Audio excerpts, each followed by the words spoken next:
Welcome to another episode of Driving to the Res with your favorite hosts, Inelia and Larry. Cool. Yay! Peewee. We're back. Oh, and Peewee, definitely Peewee. Yeah, she's right here. Yep, she's inseparable. I heard she was sleeping on your face last night. Oh, she was trying for sure all night. Because why? The awning on the side of the camper was emptying its load of water because it was raining. Yay! Finally rain. Every 5 minutes it would just dump all the water. Crash! Boom! Crash! And she would jump and run at my face and shake all over. Nervous, trembling. I'm going...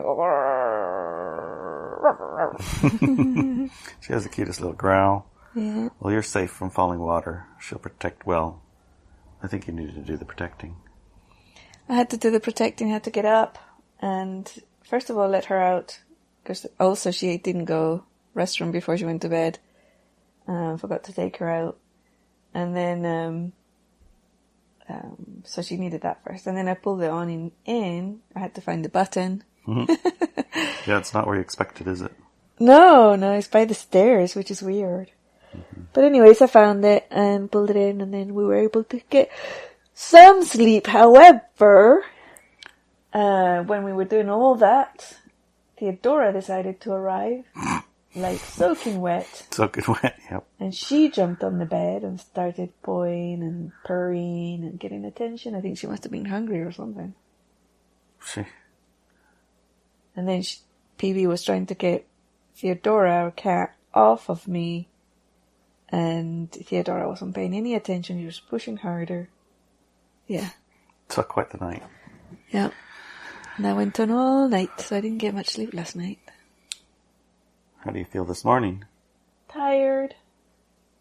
I feel tired. Tired? Yeah. How are you going to recover from it? Well, I've made sure I drank plenty of water and we've had food. So the other parts are covered, right? The 3 things, plenty of sleep. I know about those 3 things. You tell everybody else. What 3 things? I was about to. Okay. So it's plenty of sleep, plenty of water so you're hydrated, and plenty of food so your belly's full. Those give your physical body a lot of strength. So if you're weak on one, make sure that you top up on the others. But if you have 2 or more or all 3 that are down, you're very easily hijacked into low frequency engagements. Wow. That's called your open doors? Physical open doors to negativity, yeah. Okay. Yeah. So if you cover your physical body with good stuff, then it's harder for you to get pulled into low frequency engagements. It's not impossible, because it's always a choice. But, it's harder. So that's a responsible thing to do if you know that you haven't got sleep, is make sure you drink some water and have some good food. Yeah. Drink plenty of water during the day, have some nice food, make sure you don't get hungry. And if you can, get a nap in during the day too. That helps. Sounds good. Yeah. I was talking to somebody, they were just talking about that they had not got much sleep, but they got a nap in, so they're all fine. Yeah. And they were pretty happy and chipper. Mm-hmm. So that does work. It does, yeah. I think there's a whole civilization. Several. Or several who are fond of that. Stay up late at night and then take a nap in the afternoon. Mm-hmm. Yeah. Matches their environment. Yep. Hot environments usually. They sleep through the hottest part of the day and then get up and have the nice cool evening and night time to do things in.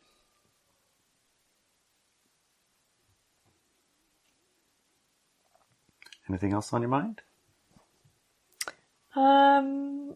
We were going to talk about a couple of things that are interesting. You said what's been happening this week in our lives. Yeah, we had a pretty full week, really. Yeah, it's been super interesting. Very nice week.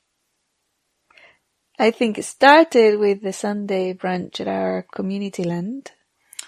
Yeah. That was really nice. Was it there?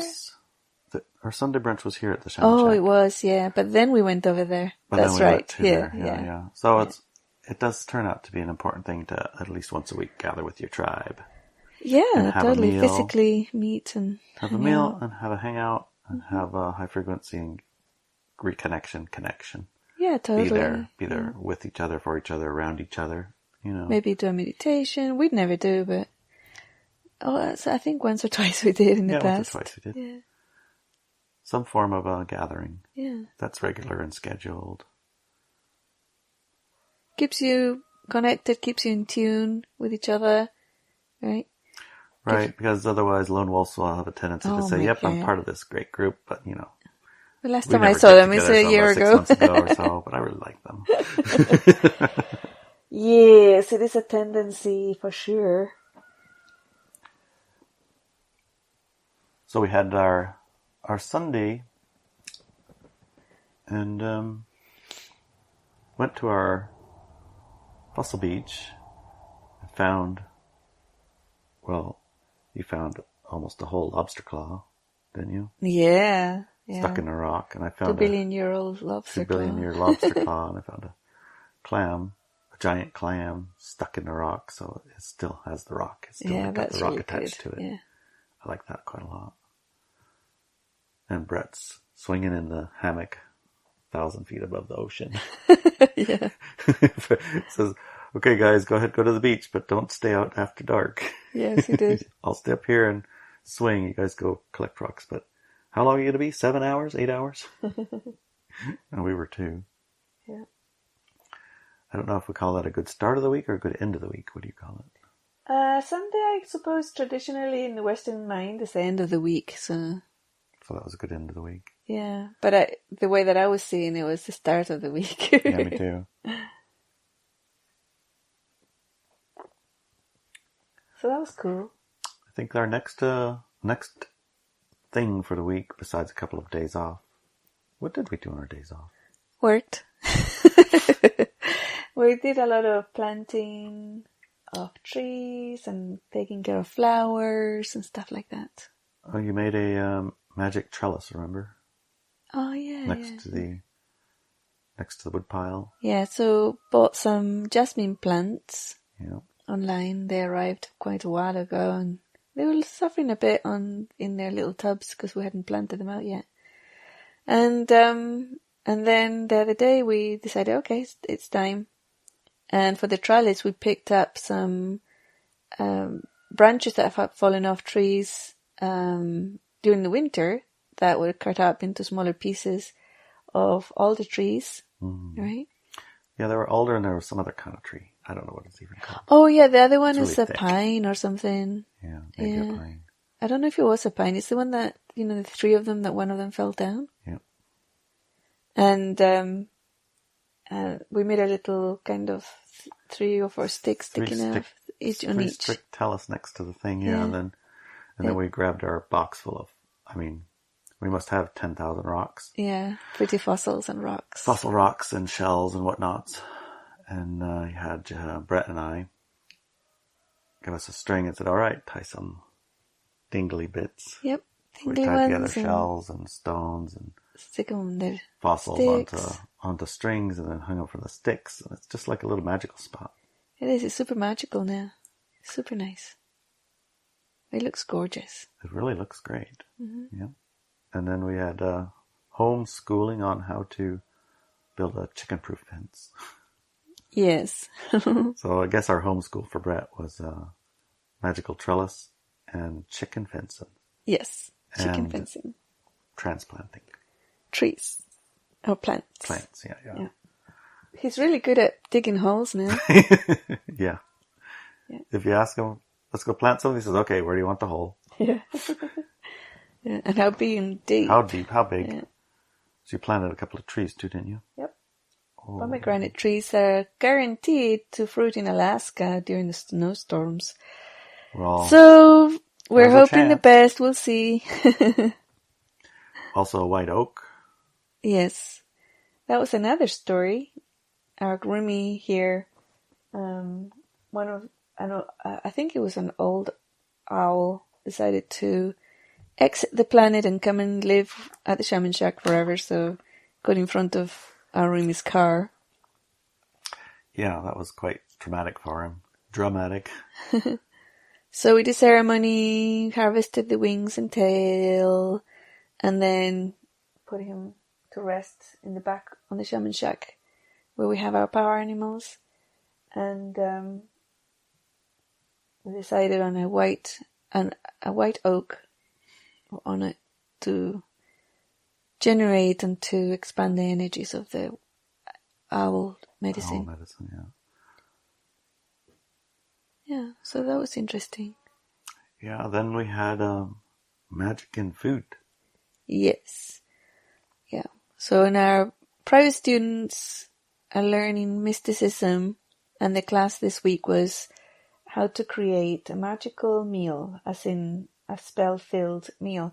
And all the ins and outs, the basic stuff is do not do magic that violates the free will of others. Yeah, that would be called dark magic. Yes, dark magic. So you don't want that. You want the light magic, and that always has free will integrated into it. So when one of the books that we got a while back by Scott Cunningham, I love Scott Cunningham. He's so awesome. All his books are amazing. The Magic in Food. If you want to learn the basics of magic cooking, get that book. I highly recommend it. I read through it, and I mean, I was like, wow, that's really awesome. Yeah. This includes the ingredients. Each ingredient has, like crystals are like, this rose crystal is good for heart. Well, this food, this bean is good for XYZ, and this herb is supportive of XYZ. Yeah. So you can craft an interesting meal using these ingredients. Yeah. Integrate them all into the dish, and then imbibe the dish with the magic, and then, the magic goes to you. Uh-huh. And, geez, there you go. And if you're making a group meal, like a lot of people are going to eat it, so a couple of things you can do is, one of them is that you make sure that the spell is aimed at a certain subject, or, for example, I want to be healthy, or I want to be rich, or I want to have a great relationship, or I want to have a great project, successful project of some sort. And then when you're serving the food, you can tell the other people, hey, this is a magical meal. It has this intent, and you can tell them the intent. Mm-hmm. And then say, if you eat it, you can, if you want, support that intent through your body ingesting this food. But if you don't want to, it's just going to be a nice meal. Cool. That covers the free will part. Yeah, totally. You just don't do it in secret. Right. It always backfires because it's, it's not good. On the other hand, you also do keep secret some parts of it. Yeah, so the spell that you put in, you don't share it publicly. You don't share it with people who are not involved in your meal or eating it or ingesting it or whatever. So you don't make it public, basically. You keep it close to your chest like you would any manifestation that you want to bring into the planet. You only share it with very high frequency co-creators, people who are involved in it. And if they're not involved in it, they have no business knowing what you've been up to. Well, they can also start to interfere with it to the degree that when they join in and they don't believe it, they're like clearing it and making it less powerful, less capable, less focused. Yeah. Mm-hmm. All kinds of things that make it just basically less. Right. So that's why. Yep. And that's true with all of your manifestations in a sense, right? Absolutely, yes.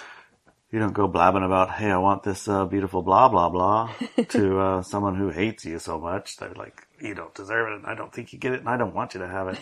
Right. It's like, geez, well, thanks for the support. Not. Right.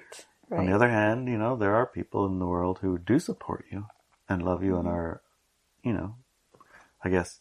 Find those people. Boosters of yours. Yes. Boosters of your ideas, and maybe even they want something similar too. Mm-hmm. And they join you in the manifestation, and they join your power and their power together. Exactly. Those are the ones you want in your life, yeah? Yep.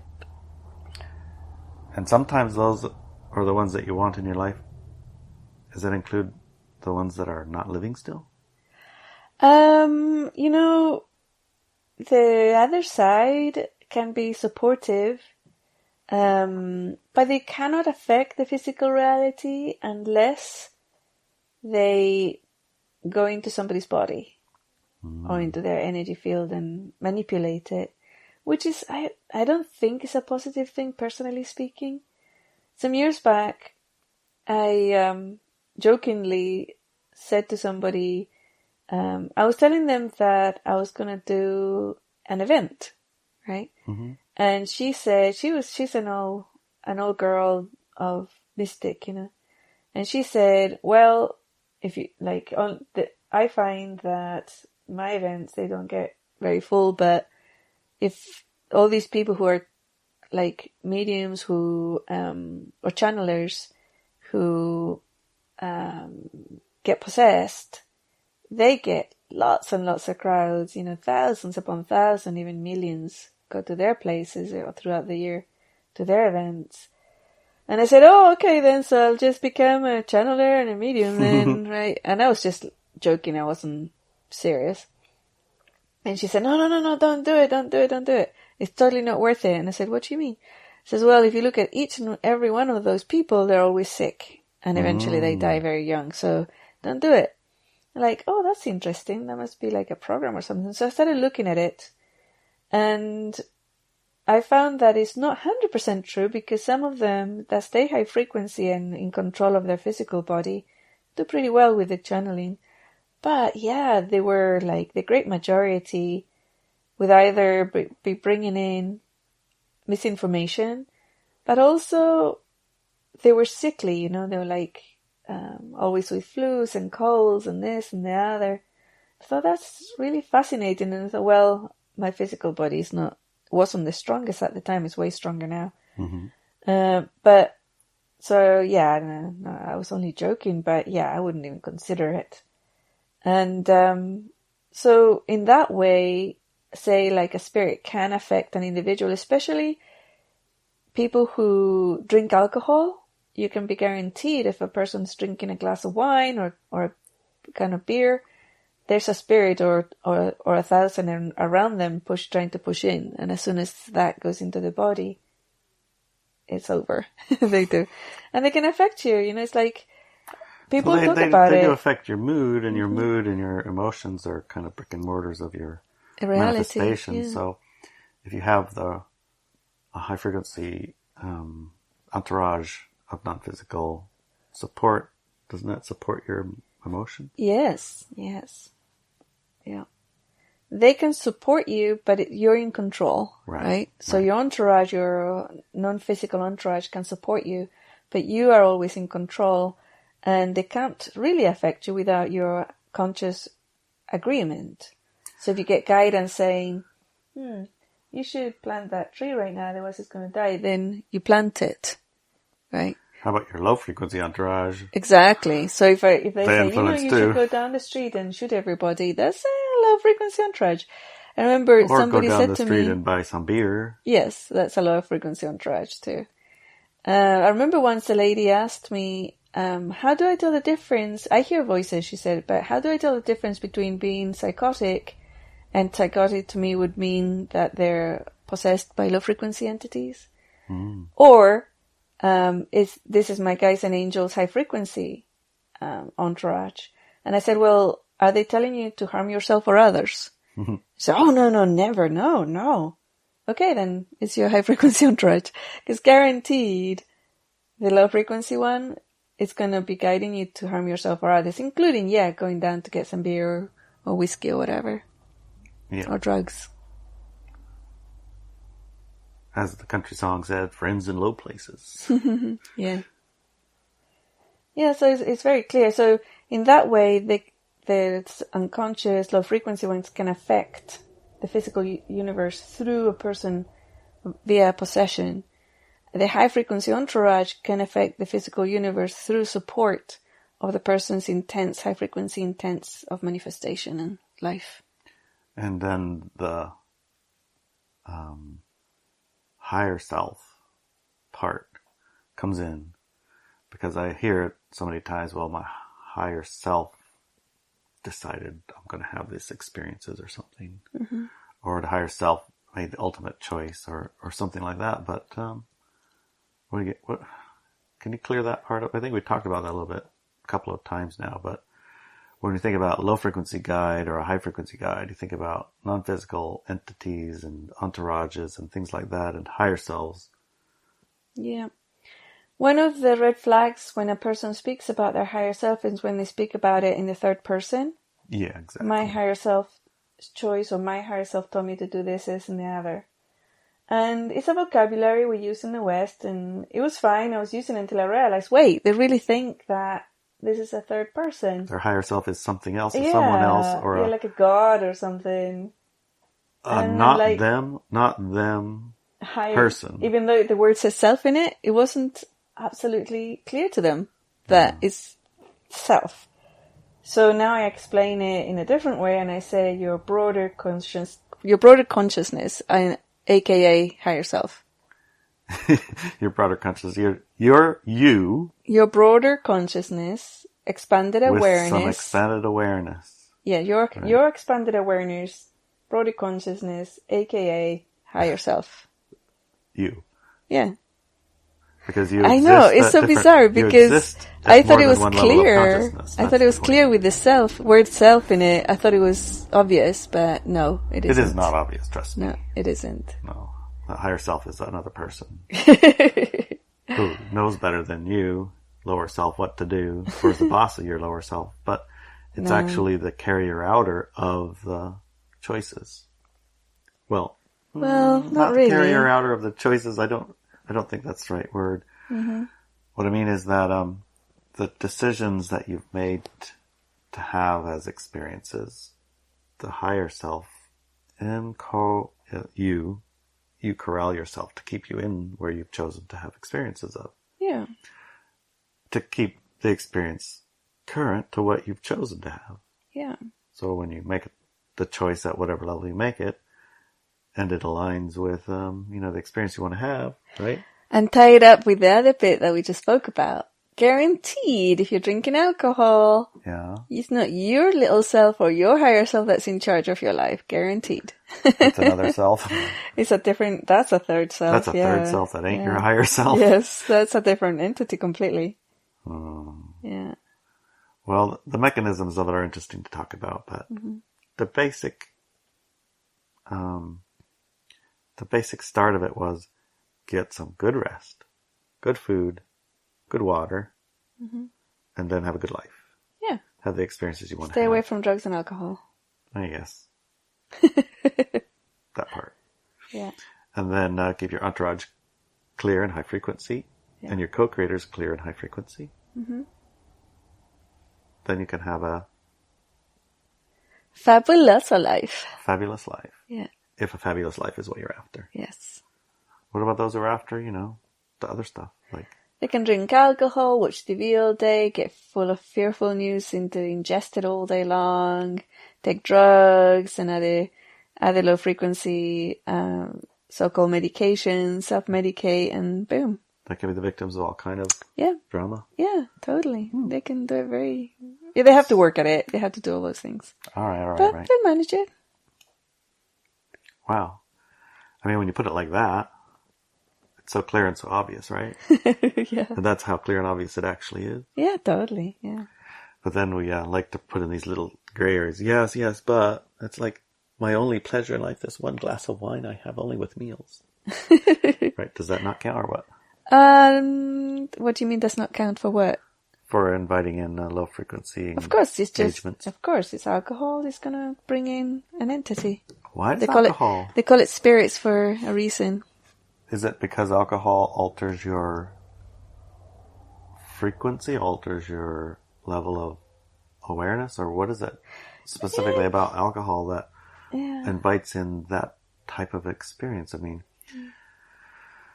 I understand how high frequency water charged with the blue glass or charged with crystals or even a sigil or expression of love beamed at it, by your cell, you programmed your water to be high frequency. How you can stir it with the direction like your tea and give it some structure, or put it through the magnetic swirler thing, give it some structure, or in our little Mayu water carafe, give it some structure. But what is it about alcohol, or drugs even? Is it the altering of the state of consciousness that's at play? I think partly yes. When I look at it, it feels also that it has to do with the fact that these things are poisons. Like extreme poisons. Bacteria poop or pee. Well, they're poisons to the physical body. As soon as you ingest toxins, you're killing cells, you're killing senses, you're killing things. You're altering right? your water too. Alcohol and water actually, in our gasoline now, not our gasoline because we get ethanol-free gas, but most gasoline is mixed with ethanol, which is corn alcohol. Mm-hmm. Did you ever think about that? No. Well, now you have. Oh. And alcohol and water go hand in hand, kind of. If you have gasoline and you have water, the water and the gas don't ever mix. Mm-hmm. They separate each other, and there's like gas floats on top of the water. So there's little drains at the bottom of airplane wings, and they open those, and the water comes out because when airplanes go up in the sky, it gets really cold, come down, it's warm, up and down. All that up and down, it makes the water condensate, come out of the atmosphere and the air and all that, and then it gets into the gas. So they have to drain it every time. They have a little petcock thing. Wow.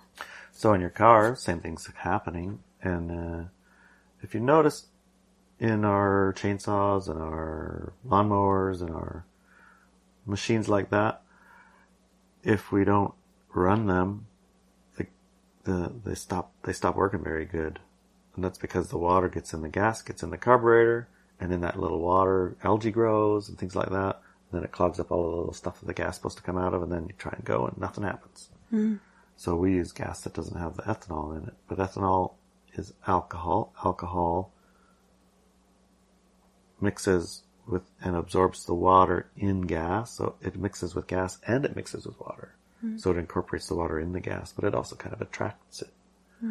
So if you drink alcohol, it is going to incorporate into your structured water and alter it. Plus also dehydrate you, right?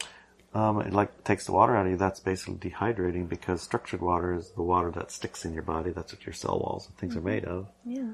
And if you drink alcohol, it's like dissolves all your cell structures. And all the water seeps out of you, and you got to go to the bathroom a lot. Yep. And the medical advice that they say, have a glass of red wine with every meal every day, and you're going to be living until you're 150. I would say that's total BS. Yeah, I think that is too, because I've seen those, I'll drink ones with dinners, turns into just, the bottle's open, we might as well finish it. Well, yes, but also, even one glass is going to harm you. The alcohol that has nothing positive about it. No. Nothing positive. And if you want the antioxidants... Well, it does have something positive. If you want the antioxidants, get some grape juice. It does have something positive. Alcohol is very, very good at pulling the essences out of herbs and things like that. Yeah. And then you boil the alcohol off, and then you have the essence of the herb, right? Yep. So if you have those tinctures... But, yeah, don't ingest them. So how do you use an alcohol tincture? A tincture is... like they use high-test alcohol, and they put the herbs or the ingredient in there, and that pulls the essence of the whatever is out of it. And then you can use it because now it's available to your body, but it's still full of alcohol. Yeah, and I remember I made an elixir, and I made it with alcohol, very high-grade alcohol. And the way to ingest it is you put a few drops in a glass, you put boiling water in the glass or cup, and you stir it. Make sure that the glass is open mouth and the top is wider than the bottom. And then it's like a coffee glass, so it's not going to break. Right. Because you put boiling water in some glasses, they'll smash, yeah. Then you stir it, and all the alcohol will be evaporated. Don't stand on top of it. You will ingest it.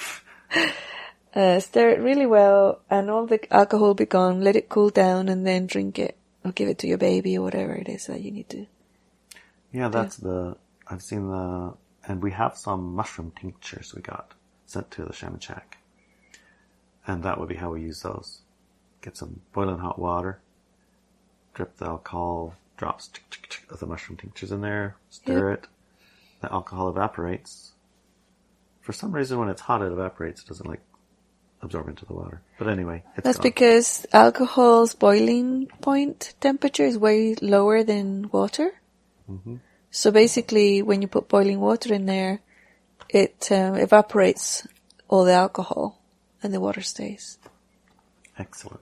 This is a good time to be using mushroom tinctures, by the way. Why?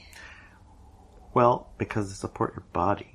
They support your body? Right, and running around the planet right now are a lot of fear and terror, and actually our own friends coming back from town trips, I mean, they like got spiked all over, spike protein, whatever the heck, graphene, who knows what it is, but when they are associated with a certain selection of individuals who've chosen the light-dark paradigm to continue into, who've chosen by their own hand to ingest certain substances. Yeah.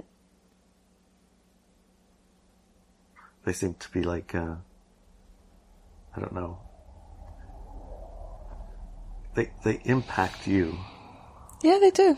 They impact you in a way that it's changes. Ooh, what was that doctor's name we were listening to yesterday? Do you remember that lady?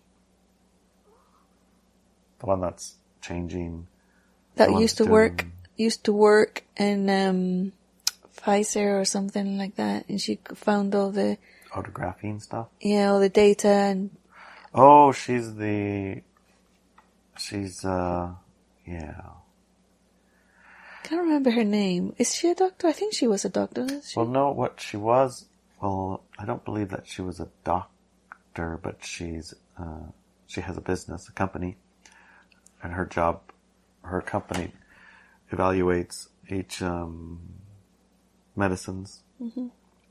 The one that compares the outcomes, like the evidence-based doctor one, or the one who says, I worked there and I looked at the patents and I looked at the things because my job is to check out the intellectual properties of each drug and then make sure that it isn't like impacted by somebody else's or, do the legal thing and then come up with a nice advertising thing to do it or whatever. That lady? Right, because what they were saying was that some of the protocols indeed were no exchange of bodily fluids with people who got the jab.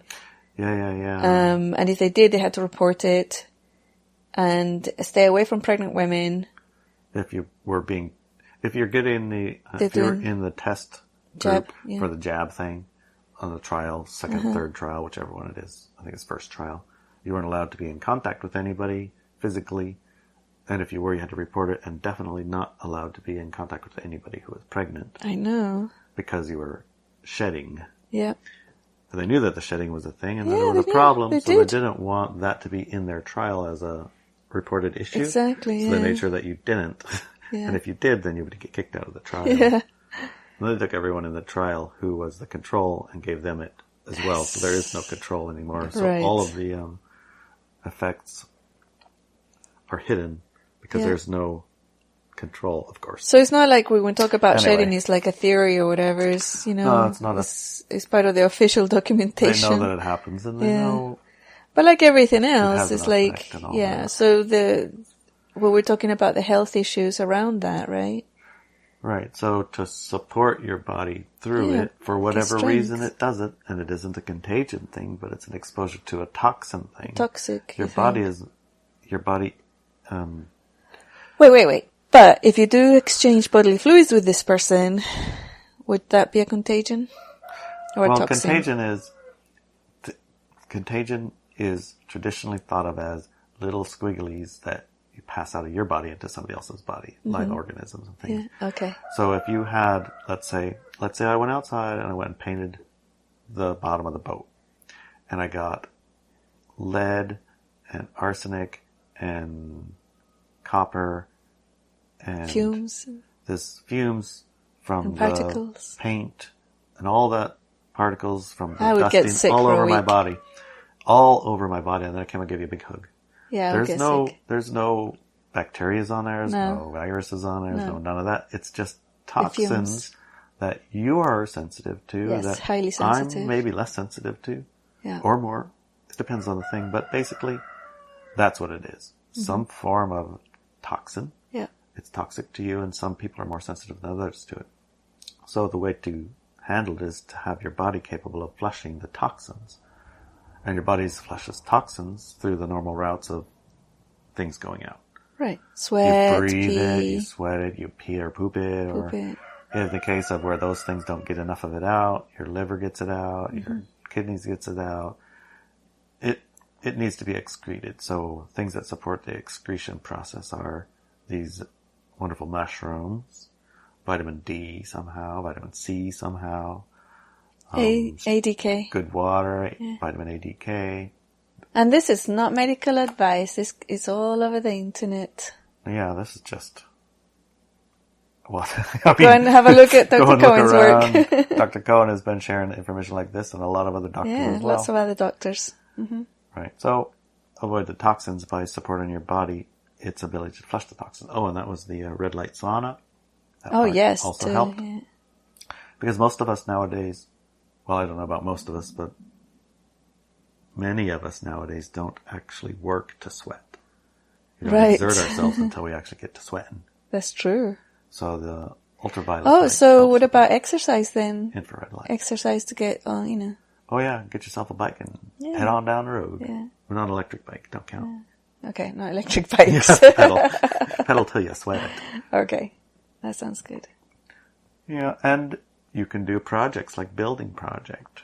I mean, yesterday I mowed the grass and, I have a riding mower. Yeah. I very rarely sweat, only if it's sunny. But this one is a push mower and oh my gosh.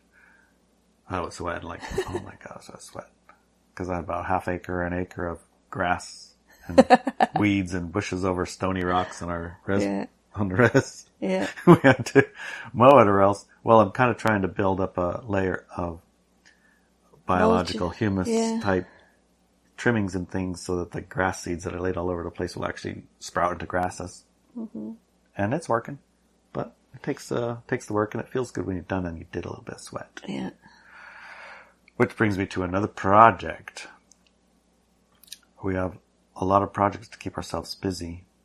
And we have a lot of people, so we have even double the projects to keep ourselves busy. But in this case, one of the projects had to do with the...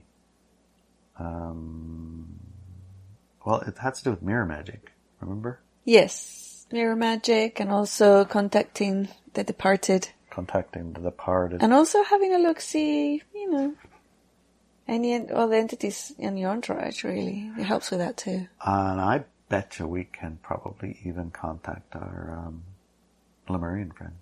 Oh yeah, probably, yeah. Because a portal is a portal. Portal's a portal, and our portal is, quite honestly, no Lemurian come walking out of the bushes yet that I'm remembering. Yeah. So we gotta add a little bit of sizzle to this whole process. Yeah. So each evening I usually read a chapter or two of a book, whatever we are interested in at the time. Last week or the week before it was a Raymond Moody. He wrote a book called Reunions, which explores magic or mirror magic and scrying and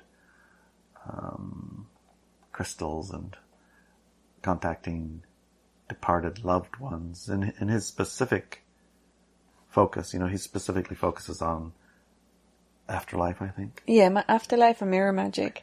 And I liked his book. One of the things I liked about his book is that he really researched the methodology and how to do it using mirrors. Yeah. And found lots of cultures where they used to do that. And he put together how to create a room, right? Right. He called it a word that we'd never heard. Yeah, psychomanteum. Psychomanteum, yeah. Like psychomanteum. Creating your own psychomanteum. One of the interesting things about that, I thought, was as we read that chapter, with very few exceptions, basically what he created was what we have here at the Shaman Shack, plus one room that has the mirror and its magical setup. Yeah. So what do we have here at the Shaman Shack? Beautiful scenery. Uh-huh. We have objects that are spiritual, mystical, toy, enjoy, move you out of your your everyday life. Like stimulating an altered state of consciousness, right? The art, beautiful arts on the wall, and pictures and images, and objects. Mm-hmm. And when you come here, there's the spiral labyrinth and portal and Murian and tall trees and it's gorgeous. Giant fields and all that. It takes you. It can transport you out of your mundane day into a different experience of reality. Yep. So that's basically what he created, a space in a place like that with acreage. And in addition to that was one room dedicated to this mirror. This mirror device set at an angle and arranged in a way so that when you're looking at it, you don't see yourself in the mirror. Yeah, you just see a black and curtain. Black curtains around you and a small wattage light. Yeah. That just allows enough light to, to see. So it's not dark. Right. But all you see in the mirror is the black reflections of a curtain reflected in it. And then after some time, going through the little process that he describes, an actual apparition will come out of the mirror, or you will experience yourself going into the mirror. Yeah, it's interesting, isn't it? It's different people had different. Yeah. Yeah. So that was an interesting experience, and so immediately, as an instant manifestor, I decided it's time for us to have a magic mirror in our life. Yep. And immediately we found giant, beautiful mirrors for $10 each. $10, yeah. I was like, my God. I've never seen anything like it. The lady said, yeah, people want it comes with a cabinet thing underneath, but people want the cabinet, but they don't want the mirror, so we have all these extra mirrors here. Oh, that's what's going on. Yeah. I figure it out. I know. Like, this mirror should go for $200. Yeah, and, minimum. They're $10 each? Really? Yeah. She said, well, yeah, and which one do you want? Which design? I said, both. I'll take them both. Here's your $20. Put them in the back of the truck. In the back of the truck, you have a full-size truck. Yeah. The mirror filled up the back of the truck. Yeah, they did. That's how big they are. Yeah. So one good thing with that, I mean, it was an orchestration to get to those mirrors. Yeah. We go to town, we have a tribe, and we say, hey, anybody need anything in town, let us know. Oh, I need this, I need that picked up. Yeah.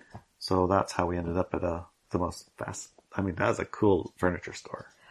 That has so much beautiful things. That made me feel like, I think it's time we redecorate the shaman chair. Yes. We need some of these things. Yeah. But yeah, we found our mirrors, brought them home, put them in the garage, and then I looked around the shaman shack for a place to put them. We don't have one. Well, I thought we did. We don't. But it turns out we do not. Absolutely do not. So we talked about building a shed. Wait. What? I was going to share one of the rules with mirror magic so other people don't accidentally do it also. Yes. Because you remember we were in bed one night and I said, how about we use that mirror? It's right next to the bed. Oh my God. And what'd you say? Oh my God. How could you even think that? Oh my God, don't do that. Well, explain why, because I'm not the only one who doesn't know why. Because once you activate the mirror, it becomes a portal. And some people say all mirrors are portals. So you actually should do this every night with any mirrors in your house to cover them up. Because once it's a portal, it's a portal. And a portal is a door, right? And you don't want to be walking through or looking into that or having that portal open 100% of the time. Right. Especially not while you're in between sleep. So, especially when you're asleep. Especially not in your own damn bedroom. Mm-hmm. Okay. I mean, it makes sense when you just explain it, but at the time it's in there, it's like, ooh, there's a mirror right there, let's do it now. We do have mirror, like this camper came with mirrors inside the bedroom. There's a cupboard that has mirrors on it. And, but I was taught early on that you absolutely do not have mirrors in your bedroom. And if you do, you have to cover them every night, which is not something we actually do. So we should be more diligent about that for sure. But yeah, absolutely do not do like spirit work or portal work inside your bedroom. That's the worst idea. Okay, so then I went to the instant manifesting of finding a different mirror, right? And then we found our mirrors, $10 each, through orchestrations with our co-creatives. Mm-hmm. And I brought them home. Mm-hmm. And then I went outside and I got them out of the storage and brought them into the shaman shack because I found the perfect wall, the only place that would fit. That's why it's the perfect wall. And Ixnay on that one as well. I was like, how about here, honey? And he said, what'd you say? No, you can't put it there. Oh my gosh. It's like, why? It's not in our room. And I mean, it seems the perfect place. It fits. Because that's the only wall that's clear. It has to be at an angle. You need black curtains around it. And it's literally where we walk through to get to the back door. Right. So. And so when I read Raymond's book, I forgot the part about the Psychomanteum portion of the mirror magic part. It's separate. It's not a part of the living space. No, it's a different space entirely. Completely different, yes. So we were thinking, well, maybe we'll put it in the attic. Yeah. Yeah. But our attic is warm, hot actually, and dusty, and it's going to take a lot of work, and we have one major problem. Rats. No, rats ain't a problem. Brad takes care of the rats. What's the major problem? The mirror don't fit through the hole. The access hole to the attic? Yeah, forget it. This ain't going to make it. We're going to have to cut the whole ceiling out to get the mirror up there. Mm-hmm. So, nah. So I've been casting about for another idea, and you said, well, just get a shed. Yes. And let's just get a shed and do it. Get a shed and do it. And then I remembered we want to put our infrared lights also so that we can have a place to do some sweats once in a while. Yeah, yeah. But we don't really have a place in the shaman shack for that because it's not that convenient to put these light bulbs up and down and up and down and all that. We don't want to put it up and leave it up, but it's going to take also a dedicated space, a sauna kind of thing. And, you know, and a shed, I was thinking shed, yeah, it could work. We might end up with a shed, but I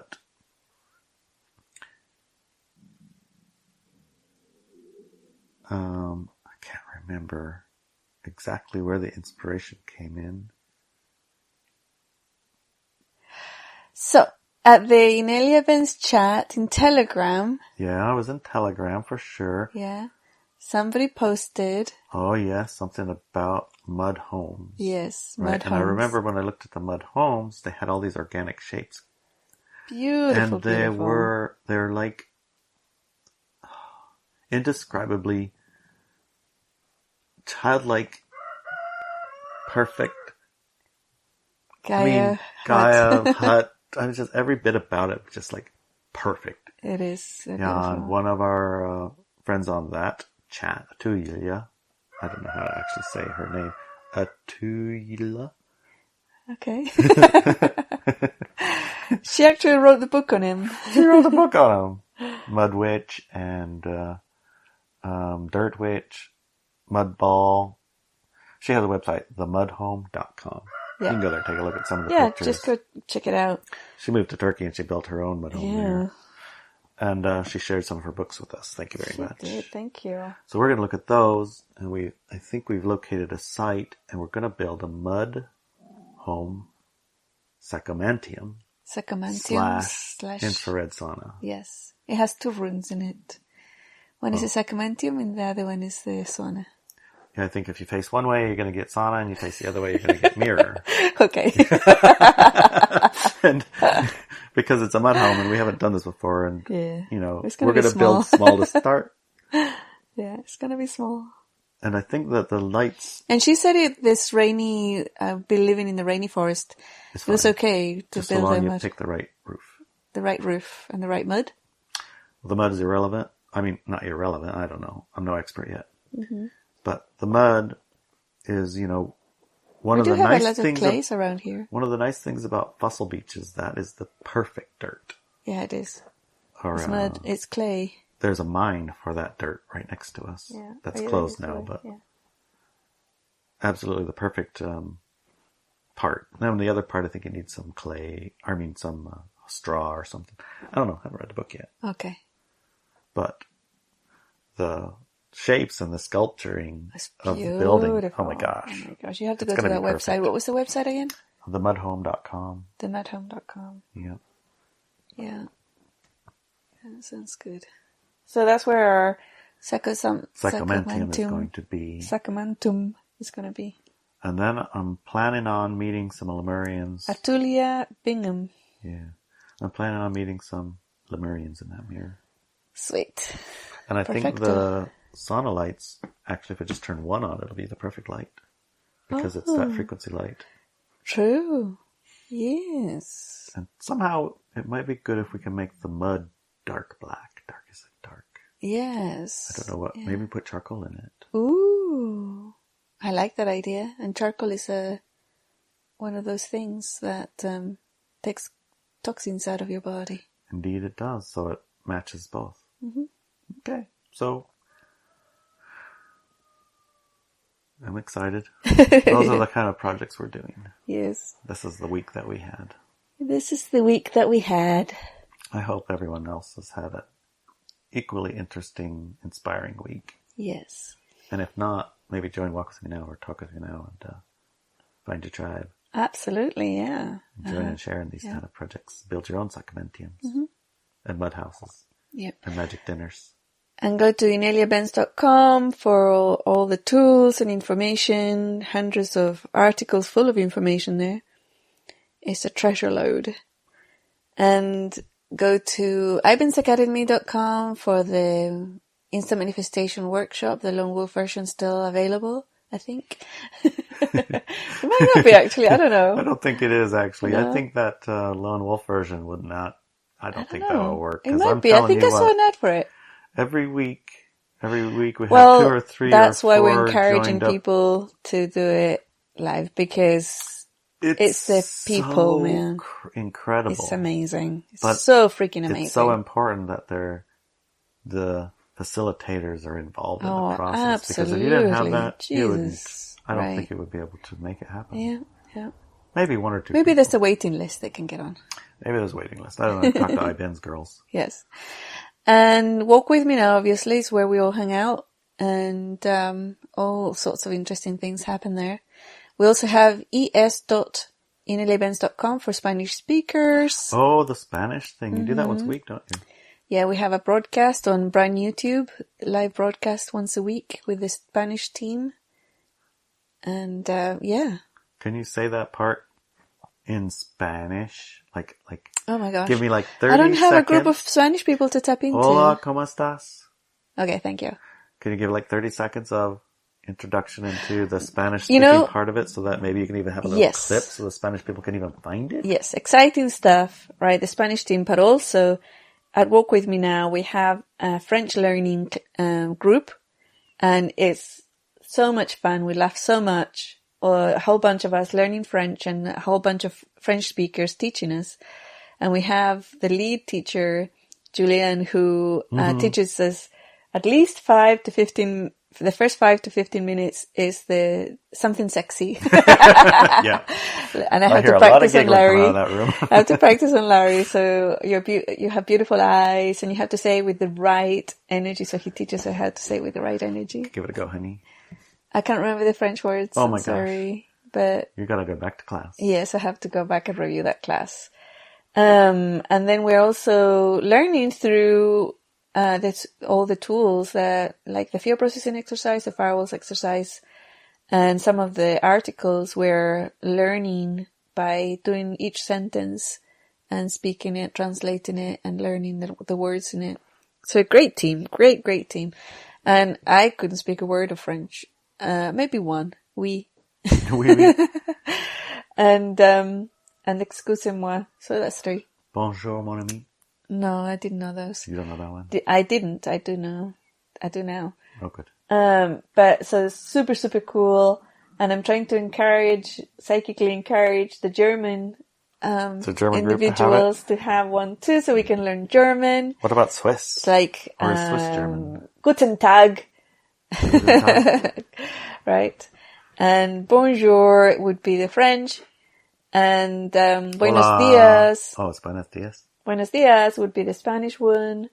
Okay, so here goes. Para vosotros que habláis español, podéis ir a es.ineliabenz.com y encontrar las herramientas y el trabajo que está haciendo el equipo de habla hispana de Walk With Me Now, que son un equipo dinámico y fuerte y ¡boom! Están trabajando con y poniendo el trabajo que se ha hecho en inglés de 11 años y ya tienen bastante hecho, así que ir ahí.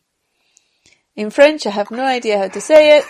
German, I'm hoping some German speakers at Walk With Me Now will get inspired and get us learning German. Spreken de Deutsch. Spreken de Deutsch. And ich liebe dich. Ich liebe dich. And 99 Red Balloons. That was a good song. You know what ich liebe dich means? I know the words, I just don't remember. No, you don't know what it means? I do, but I don't. Okay, guys, if you speak German, you can tell Larry what I just told him. Love you, honey. That's right. I love you, darling. See, I'm psychic. Yes. I don't know what it means, but I love you, honey. I love you too. I think that's it, I guess. I think that's it, I guess. Yeah. Have a great week, everyone. Yep. And we'll see you again. Next week. Next week.